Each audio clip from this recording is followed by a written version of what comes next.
आज के इस वीडियो में मैं बात करने वाला हूं ब्रांच लोन ऐप के बारे में। आप में से बहुत सारे मित्रों का कहना था कि ब्रांच को हमने रेफ़र तो कर दिया, हमें रेफरल कैश भी मिल गया, लेकिन फिर भी वो विड्रॉल नहीं हो पा रहा है। वो जो है उसको हम यूज कैसे करें, वो निकाले कैसे, ये समझ में नहीं आ रहा। या फिर ब्रांच जो है वो कह रहा है कि अगले लोन में ये मतलब डिडक्ट हो जाएगा, तो ये इसका यूज हम कैसे करते हैं। ब्रांच लोन ऐप को अपने फ्रेंड्स को या फिर अपने कलीग्स को, आपके सर्कल जो भी हैं, उनको रेफ़र करके भी आप ब्रांच से ब्रांच कैश अर्न कर सकते हो। और पर रेफरल आपको 100 रुपये का ब्रांच से यहाँ पे रेफरल कैश मिल जाएगा। कुछ समय पहले ये 100 रुपये थी, बीच में दोस्तों ये फिर से 10 रुपये हो गया, 10 से फिर 50 हो गया, वापस से 100 अभी है। तो अभी 100 रुपये ही आपको मिलेंगे पर रेफरल पे। तो अगर आपने किसी को ये लिंक शेयर किया, अपना लिंक शेयर किया और आपका रेफरल कोड दिया और आपके रेफरल कोड का इस्तेमाल करते हुए किसी ने अपना अकाउंट बनाया, तो दोस्तों यकीन मानिए आपको 100 रुपया मिल जाएगा। लेकिन वो सिर्फ पेंडिंग में कैश दिखेगा आपका, वो 100 रुपये आपको मिलेगी, लेकिन वो आप उसका यूज नहीं कर सकते तब तक जब तक कि जिसको आपने रेफर किया है वो अपना लोन जो उसने लिया है उसको वो रीपे ना कर दे।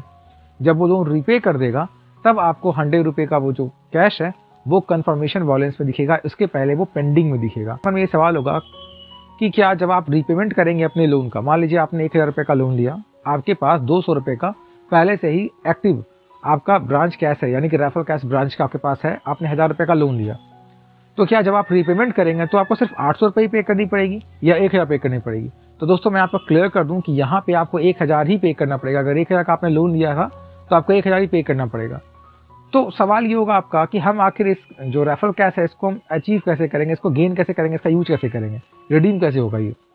तो दोस्तों मैं बता दूं, जिस वक्त आप लोन लेते हैं उस समय अगर आपके पास एक्टिव रेफरल कैश है, चाहे वो 1 रुपये की हो चाहे 1000 की हो, जिस समय आप लोन ले रहे हैं उस समय आपकी जो एक्टिव रेफरल कैश है वो लोन लेते के साथ डिडक्ट हो जाएगी। जैसे मान लीजिए मेरे अकाउंट में अगर 200 रुपये का रेफरल कैश है और मैंने 1000 का लोन लिया, लोन लेने के टाइम पर ही 200 का मेरे पास एक्टिव रेफरल कैश है और मैंने 1000 का लोन लिया, तो जैसे ही मैं लोन लूँगा, लोन लेने के जस्ट बाद ही वो 200 रुपये जो है उससे डिडक्ट हो जाएगा और मेरा जो EMI रिमेनिंग दिखाएगा मुझे पे करना, वो सिर्फ 800 का रहेगा।